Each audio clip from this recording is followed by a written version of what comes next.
అందశ్రీ గారితో దాదాపు 30 సంవత్సరాల అనుబంధం ఉంది. నేను పాటలు రాస్తున్నప్పుడు, మేము పాటలు పాడుతున్నప్పుడు, మా పాటలు విని నీ పాటలు తెలుసు కానీ యశ్పాల్గా నాకు నువ్వు తెలియదు అని చెప్పేసి నన్ను ఇందిరా పార్క్ దగ్గర ఆలింగనం చేసుకున్నాడు ఒక సందర్భంలో. అట్లే కొత్త రచయితల్ని వాళ్ళ రచనల్ని పరిశీలించడం, అట్లే రాసిన పాటల్ని విమర్శనాత్మక ధోరణితో చూడటం అనేది అందశ్రీ గారికి ఉన్నటువంటిది. అందశ్రీ గారు ఆయన కవి అనేదానికన్నా ఒక మంచి మానవతా హృదయం ఉన్నటువంటి వ్యక్తి. అందశ్రీ పాటలన్నీ కూడా ఇవాళ తెలంగాణ ఈ ఒక నుదిటి బొట్టు లాగా మనం చెప్పుకోవచ్చు. తెలంగాణలో మరి అత్యంత పేదరికంతో చెప్పులు కుట్టే కుటుంబంలోంచి పుట్టి పెరిగి ఇవాళ ఆయన పాట సింహాసనం మీద కూర్చున్నది. అటువంటి గొప్ప పాట రాసినటువంటి రచయిత అందశ్రీ గారు. ఆయన రాసే ప్రతి పాట కూడా ఏదో ఒక పార్టీకి లేదా ఒక వ్యక్తికి రాయటము చేయటం అనేది ఆయన నాకు తెలిసి చేయలేదు. ఆయన ఏ పాట రాసినా ప్రజల కోసమే రాసినటువంటి పాటలు. ఏ పాట రాసినా కూడా ప్రజా కోణం నుంచి ప్రజల సమస్యలు తీసుకొని రాసినటువంటి పాటలు. అయితే అందశ్రీ గారి గురించి మనం ఎంత గొప్పగా చెప్పుకుంటున్నాం అంటే, అందశ్రీ గారు ఏదో పుంకాలుగా గ్రంథాలుగా పాటలు అయితే రాయలేదు. ఆయన పాటలు చాలా తక్కువ, ఎంతంటే మనం గుర్తుంచుకునేటటువంటి పాటలు, మన మెదళ్ళల్లో మన నాలుకల మీద నడయాడేటటువంటి పాటలు అతి కొద్ది మంది, కొన్ని పాటలు మాత్రమే ఉన్నాయి. ఆ కొన్ని పాటలు కూడా ఇలా వజ్రతునకలు, ఈ తెలంగాణను వెలిగించినటువంటి దేదీప్యమానంగా వెలిగించినటువంటి వెలుగు దివ్యలు. ఆ పాటలు ఇవాళ ఈ తెలంగాణ తలరాతను మార్చినటువంటి గీత గీసినటువంటి పాట జయ జయ తెలంగాణ అనేటువంటి పాట ఇలా రాష్ట్ర గీతంగా ఉన్నది. మన జాతీయోద్యమంలో చూసినట్టయితే ఒక బంకించంద్ర చటర్జీ గారు, మరి అంటే ఒక ఉన్నత వర్గ శిష్ట సాహిత్య కవులు రాసినటువంటి పాటల్ని దేశానికి ఒక భరతమాతకు గుర్తింపుగా చూస్తున్న పాటలు చాలా ఉన్నాయి.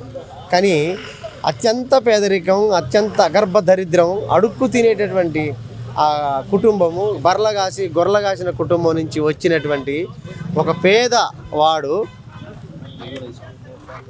ఇల్లు కట్టుకొని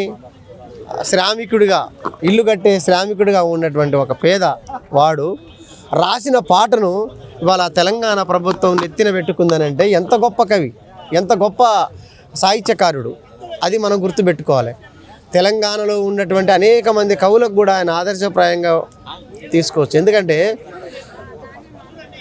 అందశ్రీ గారు ఒకరు మెచ్చుకునేవాడు కాదు, ఒకరు ఎత్తుకుంటే కూడా ఆయన సంకన ఉండేటోడు కూడా కాదు, లేదా ఏదైనా విషయం వస్తే పొంగేవాడు కాదు, ఏదైనా విషయం వస్తే కుంగేవాడు కూడా కాదు.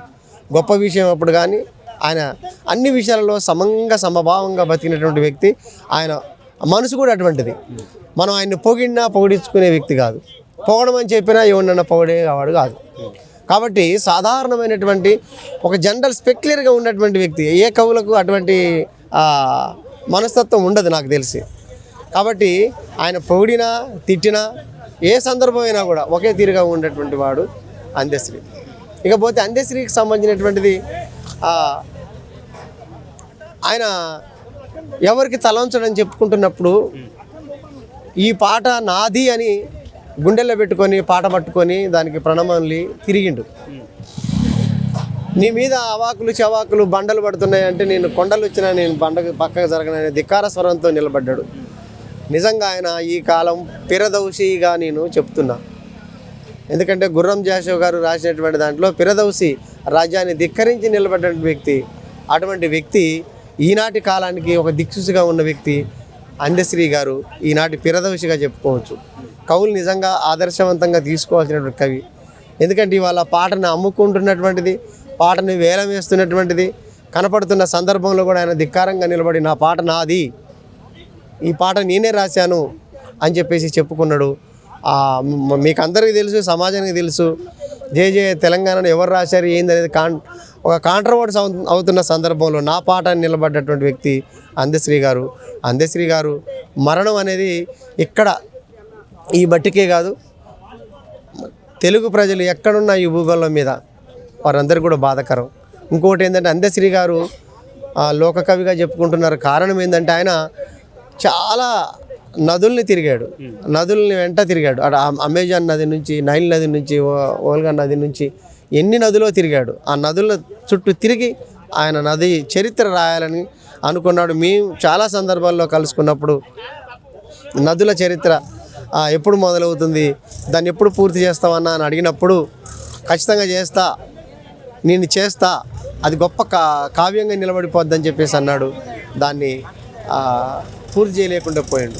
కాబట్టి ఆయన రాసినటువంటి ఏదైతే నది కావ్యం ఉందో దాన్ని చిత్తుప్రతిని కూడా చూసి ప్రభుత్వం కొంచెం చర్య తీసుకొని కొంచెం చొరవ చూసి దాన్ని కూడా బయటికి తీసుకురావాల్సిన అవసరం ఉంది. మరి అందశ్రీ స్మృతివనంగా దీన్ని ఇక్కడ ఏర్పాటు చేసి ఒక గుర్తుగా ఆయన పేరు మీద కళలకు, సాహిత్యానికి అవార్డులు కానీ లేదా గొప్ప కార్యాన్ని సమకూర్చే విధంగా ఆయన కార్యాలు చేయాలని చెప్పేసి ఈ సందర్భంగా నేను కోరుతున్నా. చివరిగా అందశ్రీ అనగానే మనకు గుర్తొచ్చేటువంటి అంశాలు ఏమిటాయి?